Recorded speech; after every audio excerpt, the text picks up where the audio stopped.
Welcome to today news. నేను కల్పన. సిజేపీ protest.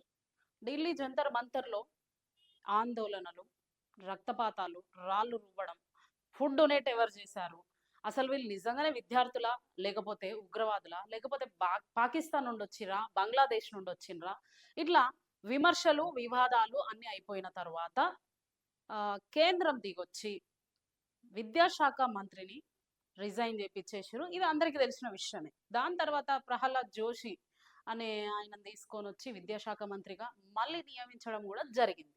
అయితే సిజేపీ మాత్రమే ప్రొటెస్ట్ చేయగలుగుతుందా, మేము కూడా ప్రొటెస్ట్ చేయగలుగుతాం అని కొంతమంది, కొంతమంది యువత వేరే టాపిక్, వేరే ఉద్యమాన్ని తీసుకొని రావడం జరిగింది. అదే ఆర్హెచ్ఏ, రిజర్వేషన్ హటావ్ ఆందోళన్ అనే కొత్త నినాదం, కొత్త ఉద్యమం అనొచ్చింది.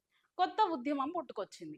అయితే ఈ కొత్త ఉద్యమం సిజేపీ నెగ్గింది, కేంద్ర మంత్రినే దింపగలిగింది అనే ఆ ఆందోళనలో గోడీ మీడియాలు ఏమైనా పట్టుకొచ్చిర్రా అనే ఆలోచనలు కూడా కొంతమంది విమర్శకులు చేస్తున్నారు. సో కొంతమంది రిజర్వేషన్ హటావో అనేది చాలా మంచిది, అందరికీ సమాన హక్కులు ఉంటాయి, ఎస్సీలకు కానీ ఎస్టీలకు కానీ అగ్రవర్ణ కులాలకు కానీ సమాన హక్కులు ఉంటాయని విద్యార్థులు, కొంతమంది యువత ఆందోళనలు వ్యక్తం చేస్తూ పోస్టులు పెడుతున్నారు. చూడండి, రిజర్వేషన్ హటావో ఆందోళన్ దాదాపు మిలియన్స్ లో ఫాలోవర్స్ వచ్చేసిర్రు. అనదర్ ప్రొటెస్ట్ అంటే సిజేపీ ప్రొటెస్ట్ ఏమో నీట్ అండ్ విద్యా వ్యవస్థపై ప్రొటెస్ట్ వచ్చింది. దాని తర్వాత ఇప్పుడు చూడండి, ఆఫ్టర్ సిజేపీ రిజర్వేషన్ హటావ్ ఆందోళన్ ట్రెండ్స్ ఆన్లైన్ అనే ఈ పేజ్ పుట్టుకొచ్చింది. ఆర్హెచ్ఏ దీనికి 1.4 మిలియన్స్ ఫాలోవర్స్ ఉన్నారు. ఇది ఒకటే కాదు పేజ్, ఇంకా చాలా చాలా పేజెస్ మనం ఇన్స్టాగ్రామ్ లో చూస్తే ఓపెన్ అయ్యి ఉన్నాయి ఆల్రెడీ. 2 మిలియన్స్, 5 మిలియన్స్, ఇట్లా చాలా పేజెస్ ఓపెన్ అయ్యి ఉన్నాయి అన్నమాట. ఓకే, మంచిదే. యువత సమానత్వం కోసం ఆలోచిస్తున్నారంటే చాలా మంచిది. అయితే దాదాపు 1930 అంతకు ముందు నుండి కూడా మనం చరిత్ర చూసుకున్నట్టయితే 30 కంటే ముందు నుండి కూడా 1880 నుండి కూడా మనం కులాల మీద పోరాటాలు చూస్తూ వచ్చినాం. ఈ కులాల మీద పోరాటం చేసిన వాళ్ళు సామాన్య వ్యక్తులు అయితే కాదు. కాన్షీరామ్ గారు కావచ్చు, జ్యోతిబాయి పూలే కావచ్చు, అంబేద్కర్ గారు కావచ్చు, గాంధీజీ, మహాత్మా గాంధీ గారు కావచ్చు, వీళ్ళందరూ కూడా అణగారిన కులాల కోసం పోరాటం చేసిండ్రు. ఎందుకు చేయాల్సి వచ్చింది కులాల కోసం పోరాటం? రిజర్వేషన్ హటావ్ అనే కొంతమంది యువతకు కానీ, లేదంటే యువతను తప్పుదారిలో పట్టిస్తున్న గోడీ మీడియా కావచ్చు, ఇంకా కొంతమంది కావచ్చు. ఫస్ట్ ఆఫ్ ఆల్ మనం ఆలోచించాల్సిన విషయం ఏంటంటే, యువత ఆలోచించాలి, గోడీ మీడియా వాళ్ళు ఆలోచించాల్సింది ఏంటంటే, కులాలను తీసేయాలి. ఫస్ట్ రిజర్వేషన్స్ ఎందుకు పుట్టుకొచ్చినాయి? సమాన హక్కు కావాలని కదా పుట్టుకొచ్చింది. విద్యా వ్యవస్థలో, ఉద్యోగాల వ్యవస్థలో, రాజకీయాల వ్యవస్థలో మనకు సమాన హక్కులు కావాలి. అణగారిన బతుకుల నుండి మనకు సమాన హక్కులు కావాలని పోరాటం చేసి మనకు రిజర్వేషన్లు తీసుకొచ్చారు కొంతమంది యోధులు. అందులో అంబేద్కర్ గారు ఉన్నారు, కాన్షీరామ్ గారు ఉన్నారు, మహాత్మా గాంధీ ఉన్నారు, అందరు ఉన్నారు. వీళ్ళందరూ పోరాటం చేసి మనకు రిజర్వేషన్స్ తీసుకొచ్చారు. ఈ రిజర్వేషన్లు కొంతమంది స్వార్థానికి వాడుకుంటున్నారు, వాస్తవం. అందుకనే చాలా మంది ఏమంటున్నారంటే, పెద్ద కులం ఏంది, చిన్న కులం ఏంది, అసలు రిజర్వేషన్స్, ఇంకా రిజర్వేషన్స్ కావాలా మన భారతదేశంలో అని అంటున్నారు. ఇంకా రిజర్వేషన్ కావాలా మన భారతదేశంలో అనే ఈ మాటకు నేనేం అడుగుతున్నా అంటే, ఇంకా మన భారతదేశంలో కుల వివక్షత ఉందా అని నేను అడుగుతున్నా. కుల వివక్షత ఉంది. ఎందుకు? ఒక మాల మాదిగ వాళ్ళు రాముని మొక్కడానికి వెళ్తే అంటరానితనంగా ఇప్పటికీ కూడా చూస్తున్నారు. పోనీ మంచిదే, రిజర్వేషన్స్ హటావ్. నేనేం అడుగుతున్నా అంటే, ఈ రిజర్వేషన్స్ హటావ్ అని నినాదం తీసుకొచ్చినను నేనేం అడుగుతున్నా అంటే, రిజర్వేషన్ హటావ్ అనే సమానత్వం కోరుకునే మీరు బ్రాహ్మణ కులం కావచ్చు, మన భారతదేశంలో 1931 జనగణమన జరిగిన తర్వాత కులాల లెక్కింపు 4700 చిల్లర భారతదేశంలో కులాల లెక్కింపు జరిగినప్పుడు ఇన్ని కులాలు ఉన్నాయి మన భారతదేశంలో. సో దాని తర్వాత కొన్ని సవరణలు అవి ఇవి చేసినాక 6,000 కులాలు ఉన్నాయి భారతదేశంలో అని ఇంచుమించు లెక్కలు బయటకు వచ్చినాయి. 1931 నుండి ఇప్పటి వరకు మళ్ళీ కుల జనగణమన కాలేదు. ఓకే, మంచిదే.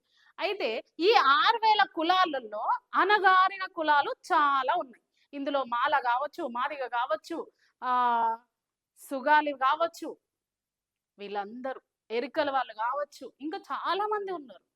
ట్రైబల్స్ కావచ్చు, గిరిజనులు, ఎంతో మంది అణగారిన కులాల కోసం మహాత్ములు పోరాడిండ్రు.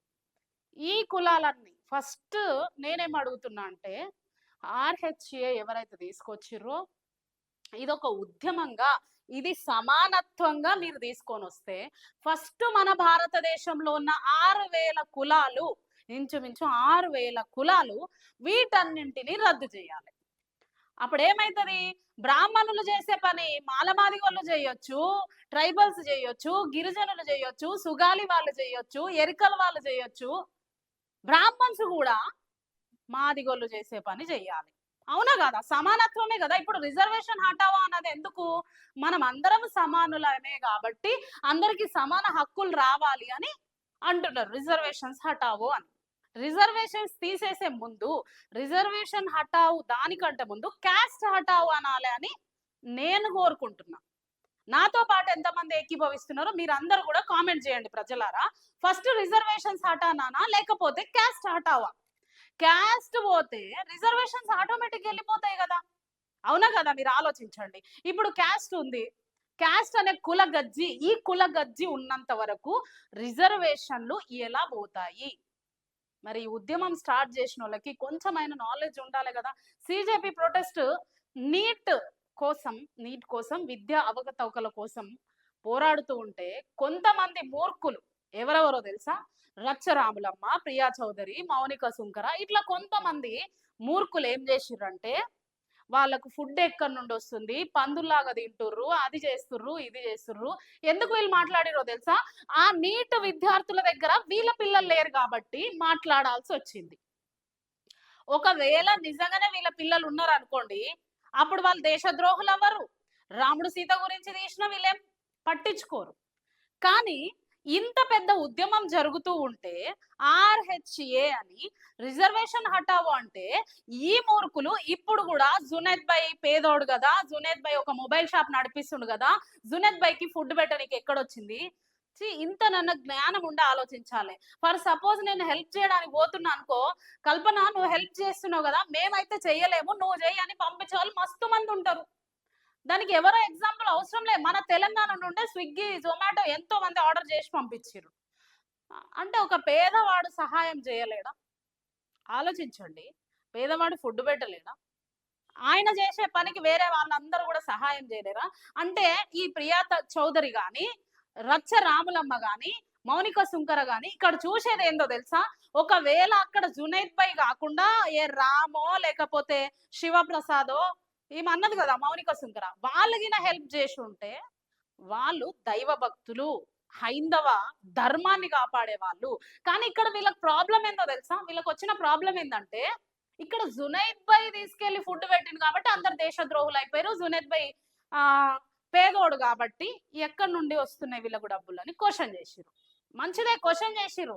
మరి రిజర్వేషన్ హటావో అంటే ఇప్పటి వరకు ఎందుకు మాట్లాడడం లేదు? మీరు బహుజనులు కాదా? మీకు అంటవేత్తాన్ని మీరు చూడలేదా? మీరు బహుజనులు కాదా? లేకపోతే మీరేమన్నా బ్రాహ్మణులా? లేకపోతే ఆర్యవైశ్యుల, వైశ్యుల? మీరెవరు అసలు? ఎందుకు మాట్లాడడం లేదు రిజర్వేషన్ హటావో అంటే? సో నేనేమంటున్నా అంటే, రిజర్వేషన్ హటావో దీనికంటే ముందు క్యాస్ట్ హటావో. అవునా కాదా? మీరే చెప్పండి. అప్పుడు చెప్పులు కుడతారు మాదిగోళ్ళు, డప్పు కొడతారు మాదిగోళ్ళు, బొందలు దొవ్వాలి మాలోళ్ళు, ఎరుకలోళ్ళు అది చేయాలి, కుమ్మరోళ్ళు కుండలు చేయాలి, సాకలోళ్ళు బట్టలు ఉతకాలి. ఇవన్నీ ఉండవు కదా. అప్పుడు బ్రాహ్మణ్స్ కూడా బట్టలు ఉతకాలి, చెప్పులు కుట్టాలి, ఇవన్నీ చేయాలి. ఇంకొక విషయం మీరు బాగా గుర్తుపెట్టుకోవాల్సిందో ఏందో తెలుసా? నిజంగానే రిజర్వేషన్ హటావో అనే ఈ నినాదంలో క్యాస్ట్ హటావో అని వస్తే అది నిజమైన సమాన హక్కుల కోసం మనం పోరాడినట్టు అవుతుంది. అప్పుడు మాలలు కావచ్చు, మాదిగోళ్ళు కావచ్చు, ఎస్టీలు కావచ్చు, ఎవరైనా కావచ్చు, ఇప్పుడు వాళ్ళు గుడిలో వెళ్ళి హారతి ఇస్తురు కదా, ఆ హారతి మనం కూడా ఇయ్యాలి. అది సమాన హక్కు అంటే. అవునా కాదా? మీరే చెప్పుర్రి.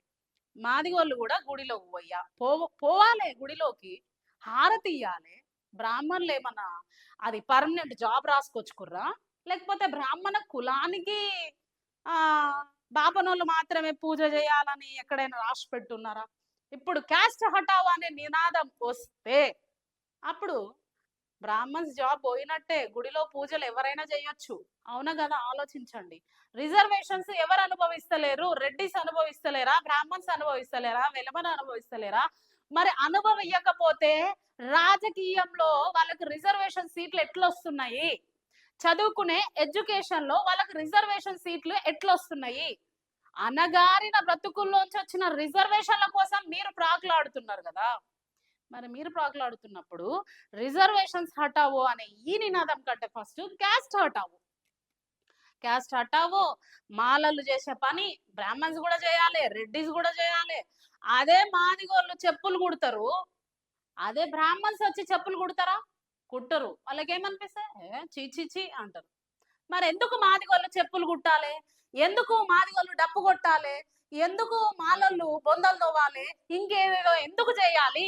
కుమ్మరోళ్ళు ఎందుకు కుండలు చేయాలి? ఎందుకు అంటే ఈ కులానికి ఈ వృత్తి అని ఎందుకు పెట్టిర్రు? ఎందుకు పెట్టాల్సి వచ్చింది? ఎందుకు చెయ్యాలి అసలు? మరి ఫస్ట్ కులాన్ని తీసేయండి. రిజర్వేషన్ హటావో అని ఎవరైతే అంటున్నారో వాళ్ళకు నా ప్రశ్న ఏంది, నా సవాల్ ఏంటంటే, ఫస్ట్ దమ్ము ధైర్యం ఉంటే క్యాస్ట్ హటావ్. అప్పుడు ఈ మత గొడవలు కూడా ఉండవు కదా. మత గొడవలు ఉండవు, ఏవి ఉండవు. నేను మీకు ఒక చిన్న ఎగ్జాంపుల్ చెప్తా. ఆ ఎగ్జాంపుల్ ఏంటంటే, మా ఫ్రెండ్ ఉన్నాడు ఒక ఆయన. ఆయన చిన్నప్పుడు రాముడు మందిరం దగ్గర భోజనాలు పెడతారు కదా. భోజనాలు పెడితే ఆయన కూడా వెళ్ళడం జరిగిందంట. వాళ్ళ ఫ్రెండ్స్ కొంతమంది హయ్యర్ క్యాస్ట్ అంటే రెడ్డిస్ కావచ్చు, ఇంకా వేరే వేరే బిడ్డలు ఉంటారు కదా. వాళ్ళు వడ్డిచ్చేటప్పుడు ఈ మాదిగోళ్ళ బిడ్డ ఏం చేసిండంటే, నేను కులాన్ని ఎందుకు చెప్తున్నా అంటే ఇక్కడ కులం గురించి మతం గురించి జరుగుతుంది కాబట్టి నేను చెప్పాల్సి వస్తుంది. ఈయన వెళ్ళి వడ్డిస్తూ ఉంటే అక్కడికి వచ్చి కొంతమంది పెద్దలు, అరే నువ్వు వడ్డిస్తే మేము తినాలనా అన్నారంట. ఎందుకు? రెడ్డి ఆయన మనిషి కాదు, మాదిగొల్ల ఆయన మనిషి కాదు, వేరే వాళ్ళ మనుషులా? ఎందుకు తినకూడదు? సో ఫస్ట్ మనం తీసేయాల్సింది ఏంది? అప్పుడు ఈ బాబు మా ఫ్రెండ్ ఏమని అడిగిండంట వాళ్ళ అమ్మ నాన్నను, అమ్మ మనం ఎందుకు వడ్డియకూడదు అని. మనం ఎందుకు వడ్డియొద్దు అంటే, మనం మాదిగోళ్ళం కదా బిడ్డ, మనం ఎస్సీ కాస్ట్ కదా, మనం తక్కువ జాతులము, మనం వడ్డిస్తే వాళ్ళు తినరు, వడ్డియకూడదు అని వాళ్ళ అమ్మ చెప్తుందంట. అయితే ఇప్పుడు మీరు ఆలోచించాల్సిన విషయం ఏంటో తెలుసా? అప్పుడు వాళ్ళ అమ్మ అట్లా చెప్పింది కానీ ఇప్పుడున్న జనరేషన్ లో మేమెందుకు అనగారిన వాళ్ళం అవుతాము అని తెలుసుకునే జ్ఞానం వచ్చింది కాబట్టి అన్నిటికీ పోరాటాలు చేస్తున్నారు. క్యాస్ట్ల కోసం పోరాటం చేస్తున్నారు, మానవ హక్కుల కోసం పోరాటం చేస్తున్నారు, ఉద్యమాలు చేస్తున్నారు. తల్లిదండ్రులు అప్పట్లో వాళ్ళకు జ్ఞానం లేకనో, ధైర్యం లేకనో, లేకపోతే నిజంగానే మాది తక్కువ జాతేమో అందుకనే రెడ్డిస్ కి కానీ, బ్రాహ్మణ్స్ కి కానీ, వెలమాస్ కి కానీ మేము ఫుడ్ పెట్టకూడదేమో అని ఆ బాబు అక్కడితో ఆగలేదు. ఇదంతా సెర్చ్ చేసుకుంటూ, మంచిగా చదువుకుంటూ, అంబేద్కర్ గారి గురించి తెలుసుకుంటూ, క్యాస్ట్ల గురించి తెలుసుకుంటూ ఇప్పుడు మంచి ఎడ్యుకేషన్ చేస్తున్నాడు, ప్రశ్నిస్తున్నాడు ప్రజల్ని.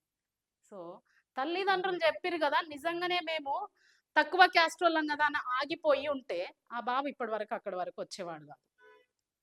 ఇంకా ఎన్ని రోజులు ఈ కులాల పైన వివక్షత? అందుకనే నేనేమంటున్నా అంటే, ఫస్ట్ పోవాల్సింది కులం, కుల పిచ్చి.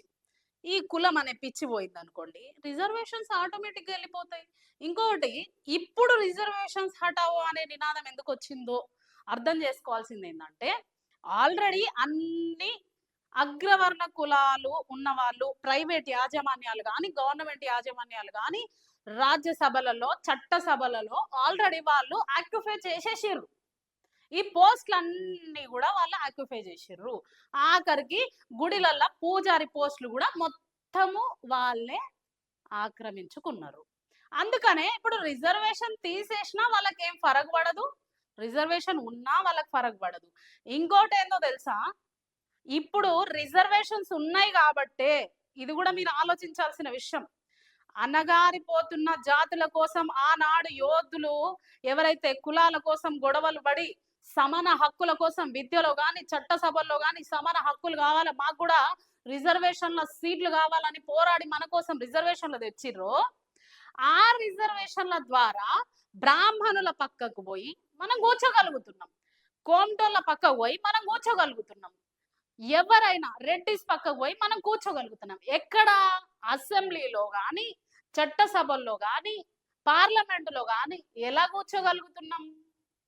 డాక్టర్ బిఆర్ అంబేద్కర్ గారు, కులాల కోసం పోరాడిన ఇంకా కొంతమంది యోధులు, జ్యోతిబా పూలే, కాన్షీరామ్, వీళ్ళందరూ పోరాటం చేసిరు కాబట్టి ఈ రోజు మనం ఏం చేస్తున్నామంటే చట్టసభల్లో కూర్చోగలుగుతున్నాము.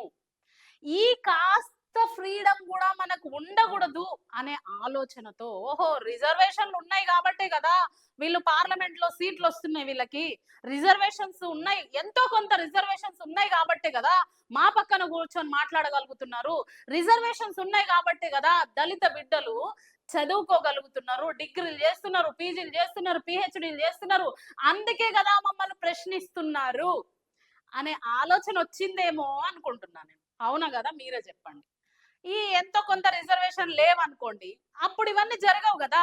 రిజర్వేషన్ కోటాలో జాబ్స్ రావు, రిజర్వేషన్ కోటాలో పార్లమెంట్ సీట్ రాదు, రిజర్వేషన్ కోటాలో అసెంబ్లీ సీట్స్ రావు. అప్పుడు మా దగ్గర కూర్చొని క్వశ్చన్ చేయగలుగుతారా? కదా. ప్రశ్నించే గొంతును ఎప్పుడు కూడా ఆపలేరు.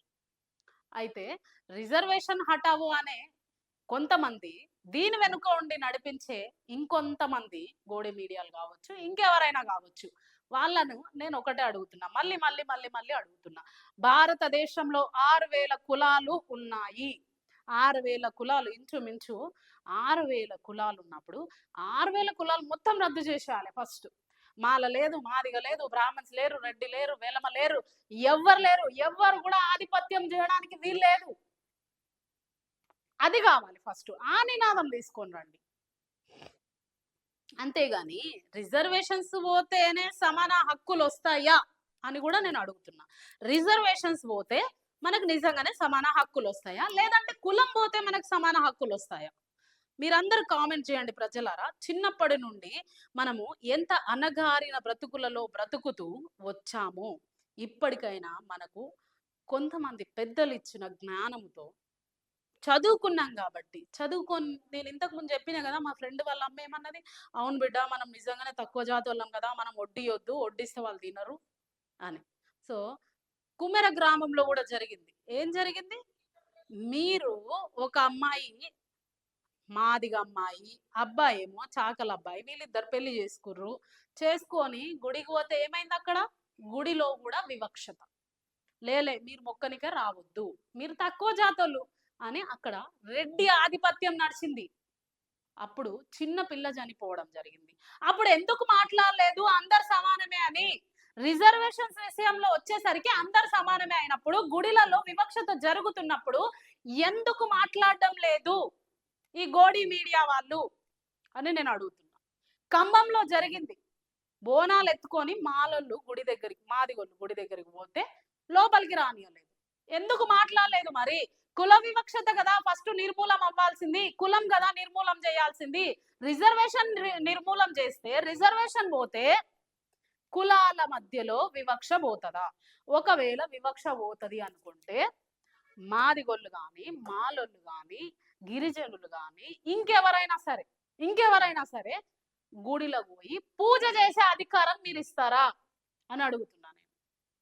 ఎవరైతే ఆర్హెచ్ఏ తీసుకొచ్చిర్రో, రిజర్వేషన్ హటావో తీసుకొచ్చిర్రో, ఎస్ మనం అందరం సమానమే, మీ మాటతో కూడా మేము ఏకీభవిస్తాం, మనం అందరం సమానమే అయితే ఇప్పటికీ కూడా కుల వివక్షత జరుగుతుందని నేనంట, కానీ జరగడం లేదు అని కొంతమంది. ఇప్పటికీ ఏం జరుగుతుంది? మనం 2026లో ఉన్నాం. అవన్నీ ఎప్పుడో 1880లోనో లేకపోతే 87లోనో జరిగినాయి కానీ ఇప్పుడేడ జరుగుతుంది? కుల వివక్షత లేదు, ఏం లేదు. అందరం చదువుకుంటున్నాం, మంచిగా జాబులు చేసుకుంటున్నాం అని అనుకుంటున్నారేమో. కానీ రీసెంట్‌గా జరిగిన 2 వివాదాలు నేను చెప్పిన మీకు. కుమ్మెర గ్రామంలో ఒక చాకల అబ్బాయి మాదిగ అమ్మాయిని పెళ్లి చేసుకుంటే గుడి లోపలికి రానియలేదు. ఆ వివాదంలో చిన్న పిల్లను, నాకు పుట్టిన పిల్లను ఆశీర్వదించడానికి ఆ శివుడు ఆశీర్వదిస్తాడని నేను ఈ గుడికి తీసుకొచ్చిన అంటే ఆశీర్వాదాలు తీసుకొనియలే. ఆ వివాదంలో ఆ పాప చనిపోవడం జరిగింది. ఎక్కడ పోయిర్రు? ఎందుకు మాట్లాడలేదు? అంటే మాలమాదిగోళ్ళు బోనాలు ఎత్తొద్దా? ఎందుకు గుడిలోకి రానియలేదు? రిజర్వేషన్ హటావో అన్నోళ్ళు క్యాస్ట్ హటావో అని ఎందుకు అంటలేదు? మీరు ఎప్పుడైతే క్యాస్ట్ హటావో అంటారో అప్పుడు మీతో మేమే ఏకీభవిస్తాం, బరాబర్ ఏకీభవిస్తాం. అప్పుడు క్యాస్ట్ ఉండదు కదా. మేము కూడా ఇప్పుడు మాదిగోళ్ళు ఉన్నారు, చెప్పులు కుట్టరు, పోతుంది అప్పుడు. ఇప్పుడు కొన్ని ఊర్లలో ఏం జరుగుతుందో తెలుసా? రెడ్డిస్ వస్తే అమ్మో పటేల్ వచ్చిండని ఇట్లా లేచి నిలబడాలి. ఎందుకు లేవాలి? నేనేమంటా అంటే పెద్ద మనిషి వస్తే లేచి నిలబడాలి, అది గౌరవం ఇచ్చినట్టు. అంతేగాని పటేల్ వస్తుండు, లేకపోతే బాపనయ్యోళ్ళు వస్తుర్రు, ఏ అయ్యోళ్ళు అయితే ఏంది? ఫస్ట్ మనిషి కదా, మనిషేనా కాదా? ఇప్పుడు నేను ఆడపిల్లను, ఇంకొక ఆడపిల్ల అంటే బ్రాహ్మణ ఆడపిల్ల, మాలోళ్ళ ఆడపిల్ల, మాదిగోళ్ళ ఆడపిల్ల, కుమ్మరోళ్ళ ఆడపిల్ల గిట్లుంటదా? లేకపోతే ఆడపిల్ల అయితే ఆడపిల్లనే ఉంటదా? ఆడపిల్ల మగపిల్లోడు, మగవాళ్ళు ఆడవాళ్ళు అంతేనా? లేకపోతే బ్రాహ్మణ ఆడపిల్లలకు వేరే ఉంటది మొత్తం ఆకారం అంతా, మాదిగోళ్ళ పిల్లల ఆడపిల్లలకు వేరే ఉంటదా? ఉండదు కదా. చాలా మంచి నినాదం తీసుకొచ్చిర్రు. సో దీని మీద అయితే మేమనేది ఏంటంటే రిజర్వేషన్ హటావో, దానికంటే ఫస్ట్ భారతదేశంలో క్యాస్ట్ హటావో, దాని తర్వాత ఆటోమేటిక్గా రిజర్వేషన్స్ కూడా వెళ్ళిపోతాయి అని ఈ సందర్భంగా నేను చెప్తున్నా. సో మీ అభిప్రాయాన్ని కూడా మీరు కామెంట్ రూపంలో తెలియజేయండి. నిజంగానే రిజర్వేషన్లు తీసేస్తే క్యాస్ట్ అనే ఫీలింగ్ వెళ్ళిపోతుందా? బ్రాహ్మణులు కానీ, రెడ్డిస్ కానీ, వెలమలు కానీ, అగ్రవర్ణ కులాలు ఏవైనా కానీ వారితో సమానంగా మనము కూడా, ఎవరు మాలలు కావచ్చు, మాదిగలు కావచ్చు, గిరిజనులు కావచ్చు, ఎరుకోళ్ళు కావచ్చు, చాకలోళ్ళు కావచ్చు, కుమ్మరోళ్ళు కావచ్చు, వీళ్ళందరూ కూడా సమానులేనా అని నేను అడుగుతున్నా. రిజర్వేషన్ పోతే రిజర్వేషన్ హటావ్ ఆందోళన ఒకవేళ ఓకే అయితే నిజంగానే అనగారిన వాళ్ళందరికీ కూడా న్యాయం జరుగుతుందా? అప్పుడు ఒకవేళ న్యాయం జరిగితే నిజంగానే బాపనయ్యను తీసుకొని వచ్చి మాదిగోళ్ళ దగ్గర చెప్పులు కుట్టుడు నేర్పియాలి. ఎందుకంటే ఇంకా వాళ్ళు కూడా అందరితో సమానం కదా, చూపియాలి. నిజానికి చెప్పాలంటే బాపనయ్యకు కూడా తెలుసు ఏమని, నేను ఆ పని చేయలేను అని. అందుకనే వాళ్ళు ఏం చేసిరంటే, కొంతమంది అనుకుంటారు బ్రిటిష్ వాళ్ళు తెల్లదొరలు మనల్ని అందరిని వివక్షగా చూసిర్రు అది ఇదని. నా ఉద్దేశంలో నేనేమనుకుంటా అంటే నిజంగానే మనకు స్వాతంత్రం వచ్చిందా, బ్రిటిష్ వాళ్ళ ఆధిపత్యం పోయి మనకు మన నల్లదొరల పరిపాలన వచ్చింది, తెల్లదొరల పరిపాలన పోయింది, నల్లదొరల ఆధిపత్యంలో మనం బ్రతుకుతున్నాం. అది అర్థమైతే లేదా ఎవరికి? కానీ ఇలాంటి విషయాలపై ఈ గోడి మీడియాలు మాట్లాడరు. జునద్ భాయ్ గురించి మాట్లాడతారు, మహమ్మద్ భాయ్ గురించి మాట్లాడతారు, కోవాబాన్ గురించి మాట్లాడతారు. మీకు కనిపిస్తలేదా ఆయన? మీరు బహుజనులు కాదా? దళిత బిడ్డలు కాదా? కుల వివక్షతకు మీరు గురవ్వలేదా అని నేను అడుగుతున్నా.